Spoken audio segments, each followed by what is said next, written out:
Hello. हाँ माँ, आपने फोन किया था क्या? हाँ सुहानी बेटा, मैं सुबह से तुम्हें 3 बार कॉल लगा चुकी हूँ, एक बार भी तुमने फोन नहीं उठाया। कहाँ व्यस्त थी बेटा?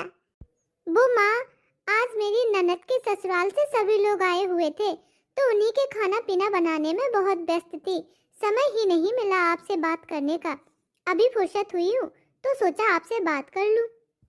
सुहानी बेटा, अब तुझे पता तो है कि मुझसे कोई काम धाम बनता नहीं है। तेरी माँ बहुत बूढ़ी हो गई है, बहन की शादी भी होनी है, महीना भर रह गया है शादी के लिए। तमाम काम है, अकेले मुझसे होता नहीं है। कुछ दिनों के लिए तुम मायके आ जाओ तो मेरे कुछ काम समझ जाएंगे। माँ, मैं भी यही सोच रही थी कि शादी में सिर्फ महीना भर रह गया है और अभी इतने सारे काम बकाया हैं। अगर आज पिताजी होते तो ये सब दिन हमें नहीं देखने पड़ते, वो सारे काम अकेले ही कर लेते। अब आती हूँ माँ, मैं अपनी सास से पूछ लूंगी, उसके बाद आ जाऊंगी। ठीक है बेटा, जल्दी आ जाना, हम तुम्हारा इंतजार करेंगे।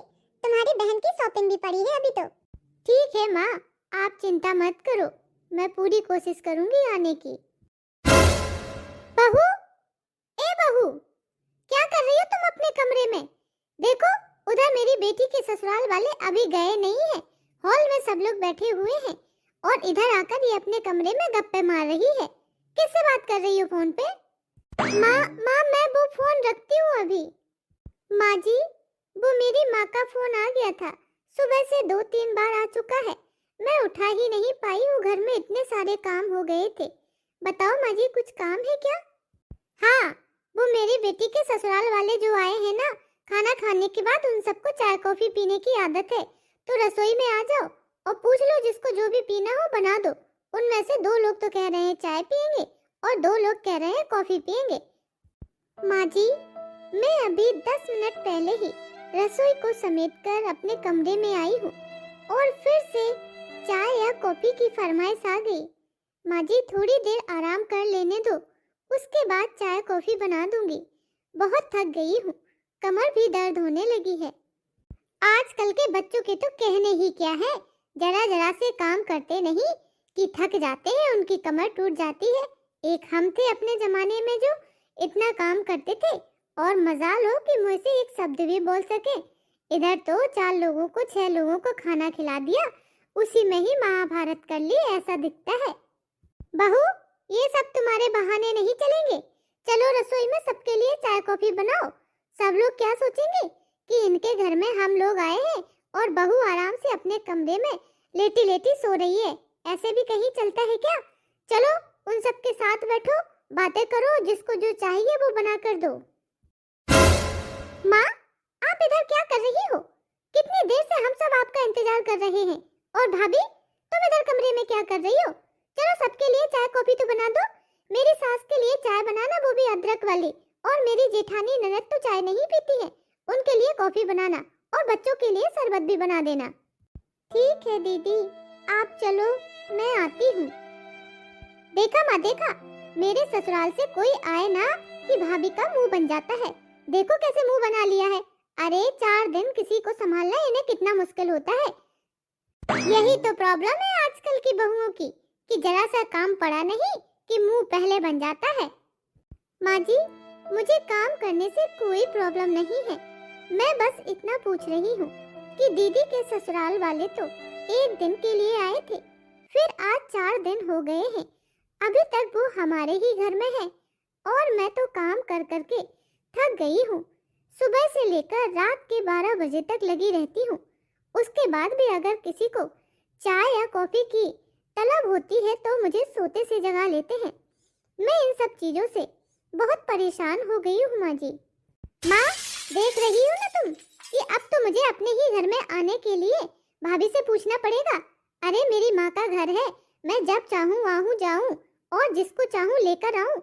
इसमें भाभी को क्या प्रॉब्लम है? कौन सा भाभी का खर्चा हो रहा है? सिर्फ थोड़े से काम करने हैं, उसी में ही इतनी इनको परेशानी होती है। पर दीदी, जिस दिन आप आई थी उस दिन आप ये कहकर सबको लाई थी कि आपके घर का सिलेंडर खत्म हो गया है तो खाना बनाने में प्रॉब्लम हो रही है। 1 दिन के लिए मेरी जेठानी, सास, जेठ, ननद और ससुर जी और जेठानी के दोनों बच्चे इधर रहेंगे। लेकिन आज 4 दिन हो गए हैं। क्या 4 दिन में सिलेंडर नहीं भर पाया है? बहू, मेरी बेटी को सिलेंडर भरवाने की कोई जरूरत नहीं है। उसकी माँ का घर है ना इसी शहर में। अरे इतने सारे लोगों का खाना वो घर में कैसे बनाती? सास, ननद, जिठानी, जेठ सब उसके आ गए हैं, तो इतने सारे लोगों का खाना बना बना के मेरी बेटी परेशान नहीं हो जाती क्या? इसीलिए तो इधर बुला लिया है। बेटी को काम ना करना पड़े, इसीलिए माँ जी ने उसको और उसके सारे ससुराल वालों को इधर बुला लिया है। और बहू चाहे काम कर कर के मर जाए, उसकी तो माँ जी को जरा सी भी फिक्र नहीं है। क्या क्या बड़बड़ा रही हो बहू? जरा तेज बोलो। बस कुछ नहीं माँ जी, ये पूछ रही हूँ कि अभी कितने दिन और रहेंगे दीदी के ससुराल वाले हमारे इधर? भाभी, वो लोग जितने दिन भी रहेंगे उतने दिन इधर ही रहेंगे। मैं अपने घर नहीं ले जाने वाली हूँ। अरे कौन बनाएगा ऐसी गर्मी में उनके लिए चाय नाश्ता खाना पीना? मैं तो थक जाऊंगी भाई। इधर ही रहेंगे जब तक रहेंगे। सारा खर्चा पानी मेरी माँ देख रही है ना। माँ जी, मुझे आपसे एक बात करनी है। वो दरअसल माँ का फोन आया था। मेरी माँ ने कहा है कि बहन की शादी है अगले महीने, घर में बहुत सारे काम हैं, उन्हें मेरी जरूरत है। और आपको तो पता है मेरे मायके में ना तो भाई है और ना ही मेरे पिताजी। तो अब जो कुछ करना है मुझे और मेरी माँ को ही मिलजुल कर करना है, तो मुझे जल्दी जाना पड़ेगा। हो सके तो मैं कल ही चली जाऊं। क्या क्या कहा भाभी? कल? नहीं, बिल्कुल नहीं जाओगी। अभी मेरे ससुराल वाले इधर हैं ना, तब तक तुम कहीं नहीं जाओगी। अगर तुम चली गई तो घर के काम धाम कौन करेगा? और मेरी जेठानी के बच्चे, उन्हें कौन संभालेगा? अभी तुम नहीं जाओगी जब तक वो लोग नहीं चले जाते हैं। उसके बाद तुम्हें जहाँ जाना है उधर चली जाना। हाँ बहू, नम्रता सही कह रही है। इतने सारे लोगों का खाना पीना कौन करेगा? मुझसे नहीं बनता है। और मेरी फूल सी बेटी ऐसी गर्मी में खाना बनाएगी तो मुरझा नहीं जाएगी। और तुम्हें तो ये सब काम करने की आदत है। गांव में भी तुम अपनी माँ के साथ ये सब काम कराती ही थी। अरे गांव से तो तुम्हें लाखों सुख है मेरे घर में। गांव में तो तुम चूल्हे पे खाना बनाती थी, इधर तो तुम्हें गैस पे खाना बनाने को मिलता है। तो ये सारे काम तुम्हारे आगे तो कुछ भी नहीं है। इतनी सुख सुविधाएं हम जो दे रहे हैं तुम्हें अपने घर में। अरे नम्रता, चाय मिलेगी कि बस चाय का इंतजार करते करते शाम हो जाएगी? देखो माँ, ये भाभी के चक्कर में चाय कितनी लेट हो गई है। मेरी सास कैसे ताने मार रही है मुझे। चलो भाभी, रसोई में अब जल्दी से चाय को कॉफी तो बना दो, बहुत हो गया। हाँ बहू, और तुम अभी कहीं जाने का सोचना भी मत। कहीं नहीं जाओगी तुम। चलो माँ। जब से इस घर में शादी होकर आई है तब से एक पल के लिए भी मुझे चैन नहीं मिला है। बस काम काम काम काम, सुबह शाम काम ही करती रहती हूँ। माँ जी और दीदी कभी मुझे मायके भी नहीं जाने देती है। पूरा साल हो गया है मायके गए हुए। अब तो बहन की शादी भी आ रही है। मेरी माँ को मेरी जरूरत भी है, फिर भी ये लोग मायके जाने के नाम पर चिढ़ जाते हैं। मैं क्या करूं? इस घर में तो बस काम के अलावा मेरी कोई पूछ ही नहीं है। सबने मुझे नौकरानी बना के रख दिया है। अरे भले ही मैं गांव में रही हूँ, गांव का काम किया हो, लेकिन अपने घर में अपने गांव में एक सुकून तो था। 4 इज्जत की रोटी थी। इधर तो 4 ताने सुनने पड़ते हैं सारा काम करने के बाद भी। भाभी, जल्दी से चाय बना दो। मुझे तो मेरी माँ की और मेरे घर की बहुत याद आती है। ऐसा अमीर घर मुझे नहीं चाहिए था जहाँ कोई मुझसे 4 बातें प्यार से भी ना करे, सिर्फ काम ही काम कराए। मैं तो फंस गई हूँ इस घर में आकर। चलो, सबको चाय और कॉफी तो बनाकर दे दी है। अब ये सारे काम करते करते 4 साढ़े 4 बज गए हैं। अब शाम के खाने की तैयारी करती हूँ, नहीं तो रात में बहुत लेट हो जाता है। मटर छील कर रख देती हूँ। बहू, ये कैसी सीटी सीटी चाय बनाई है तुमने? ना तो इसमें चीनी है ना ढंग की पत्ती है। वो माँ जी, दीदी की सास को ना शुगर की प्रॉब्लम है। कल मैंने ज्यादा चीनी डाल दी थी तो उनकी शुगर बढ़ गई थी, इसीलिए आज मैंने कम चीनी डाली है और वैसी ही चाय सबको दे दी है। अरे शुगर है उसकी सास को, मुझे थोड़े ही है। मेरे लिए तुम अलग से भी बना सकती थी।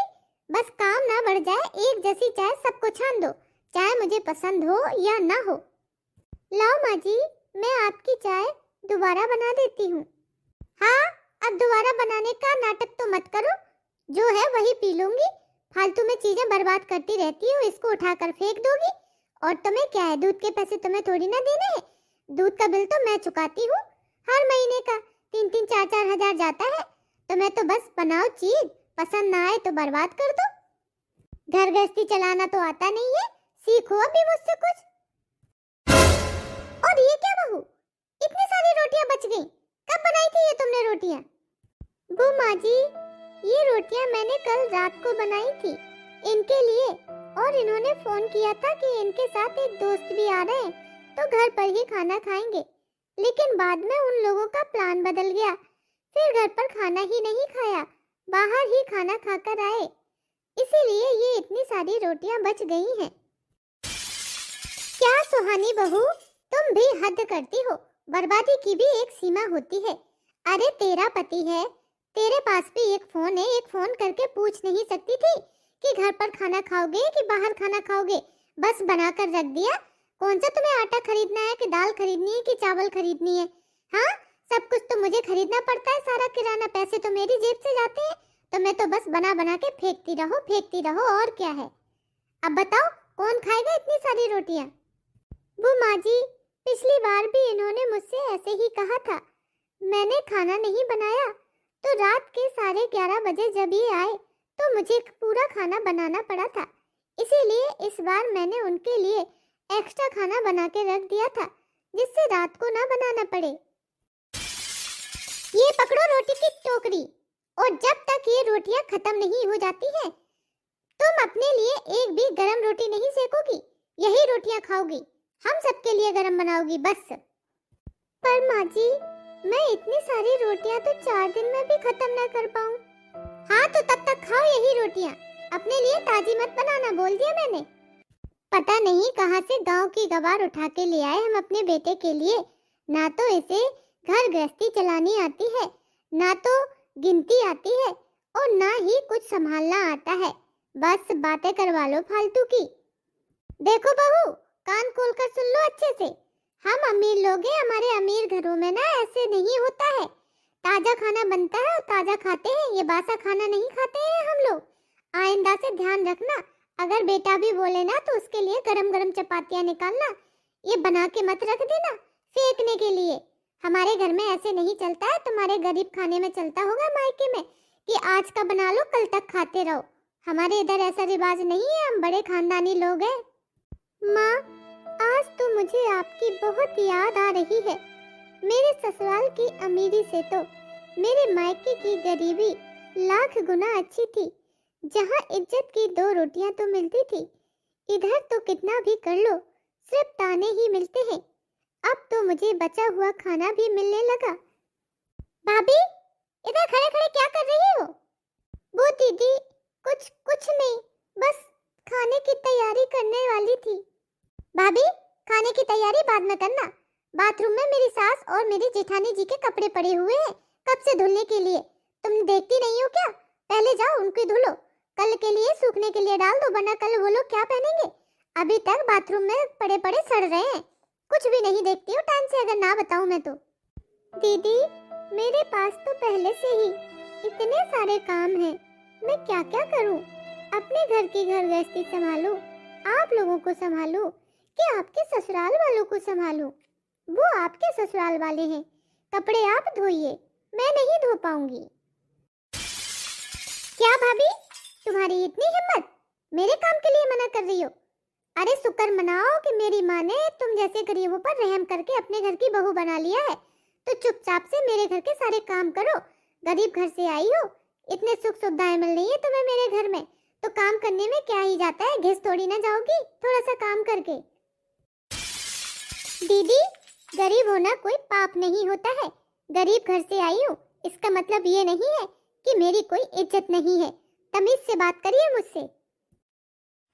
बहू, ये क्या बदतमीजी है? घर में 4 मेहमान आए हैं और इतनी तुम बहस कर रही हो, कितना तेज चीख चिल्ला रही हो, रसोई से बाहर तक सारी आवाजें सुनाई दे रही हैं। अरे कुछ तो शर्म करो, जब घर में मेहमान होते हैं तो थोड़ा चुप रहा करो। माँ जी, बहुत चुप रह लिया मैंने, अब बस, अब मैं और चुप नहीं रह पाऊंगी। 1 साल हो गया चुप रह रह के। अरे दीदी लोकल में है तो साल के 6 से 8 महीने तो वो अपने मायके में ही रहती है और उनका सारा काम मैं करती हूँ, घर के सारे काम मैं संभालती हूँ। फिर भी आप लोग मुझे ताना देने से बाज नहीं आते हैं। अब मैं चुप रहने वाली नहीं हूँ। हाँ तो क्या कर लोगी तुम? अरे शुक्र मनाओ मेरी माँ का, जो तुम्हें अपने घर की बहू बनाई और इतने बड़े खानदान में इतनी सारी सुख सुविधाएं दी। ये लो दीदी, आपको मुबारक हो आपकी सुख सुविधाएं। ये बासी रोटी, ये है मेरी सुख सुविधाएं। अरे मुझे तो इस घर में सुख सुविधाओं के नाम पे बचा कुचा मिलता है। पूरे दिन नौकरानियों की तरह घर में काम में लगी रहती हूँ, अपनी मर्जी से कुछ कर नहीं सकती हूँ। सांस लेना भी इस घर में मुश्किल हो गया है। अरे ऐसी अमीरी उधर जाए मुझे कहीं नहीं चाहिए, मेरी तो गरीबी अच्छी है। माँ जी, आपकी अमीरी और आपके पैसे आपको मुबारक हो। मुझे नहीं चाहिए आपकी अमीरी। जा रही हूँ अपने मायके, संभालो अपना घर, अपनी गृहस्थी। मैं तो बर्बाद करती हूँ, मुझे तो कुछ करना आता नहीं है। आप अच्छे से संभालती हैं तो संभालिए अपनी घर गृहस्थी। वैसे भी मेरी माँ अकेली है, उन्हें मेरी बहुत ज्यादा जरूरत है। अगर तुम्हारे बेटे को मेरी जरूरत होगी तो वो मुझे लेने जरूर आएगा, लेकिन मैं इस तरह से नहीं आऊंगी जिस तरह से आप लोग मुझे रखते हैं, नौकरानियों की तरह। अरे बहू, कैसी बहकी बहकी बातें कर रही हो? घर में 4 मेहमान आए हैं और तुम मायके जाने की बात कर रही हो। अरे कौन संभालेगा उनका खाना पीना? पहली बात तो माँ जी वो लोग मेहमान नहीं है, वजन है वजन मेरे लिए। जब देखो तब आ जाते हैं हमारे घर में। अरे आपकी बेटी से अपनी घर गृहस्थी तो संभलती नहीं है, अपने ससुराल की घर गृहस्थी और ससुराल वालों को लेकर मायके आ जाती है। ऐसे मैं कब तक करती रहूंगी? फिर भी आपको आपकी बेटी में कमियां नजर नहीं आती है, मुझे ही ताने देती रहती हो। तो संभालो आप दोनों माँ बेटी अपनी बेटी के ससुराल वालों को, मुझसे नहीं संभाले जाते हैं। एक दिन का हो तो समझ में आता है, पूरे साल के 6 से 8 महीने इधर ही रहते हैं सब लोग। कब तक संभालती रहूंगी मैं? और मेरे मायके मुझे जाने नहीं देते हैं। साल भर से अपने मायके नहीं गई हूँ और अपनी बेटी को पूरा साल घर पर ही रखते हो। ऐसे दो हाथी नहीं चलेगी माँ जी। पर बहू, ऐसे ऐसे नहीं जाते बहू, बहू ये गलत है। माँ जी ये बिल्कुल सही है, गलत तो आप लोग मेरे साथ कर रहे थे। और हाँ माँ जी, ये जो बासी रोटियां बची हुई है ना, इन्हें आप खुद खाकर खत्म करिए, क्योंकि बहुत महंगा है आटा। पैसे जाते हैं इनको लेने के लिए, तो इनको ऐसे ही वेस्ट मत कर देना, फेंकना नहीं, बर्बादी होती है अन्न की। तो आप दोनों माँ बेटी मिलकर इनको खत्म करना। और हाँ, दीदी के ससुराल वालों के लिए गरम रोटियां जरूर बनाना। मैं चलती हूँ अपने मायके, मेरी माँ को और मेरी बहन को मेरी जरूरत है।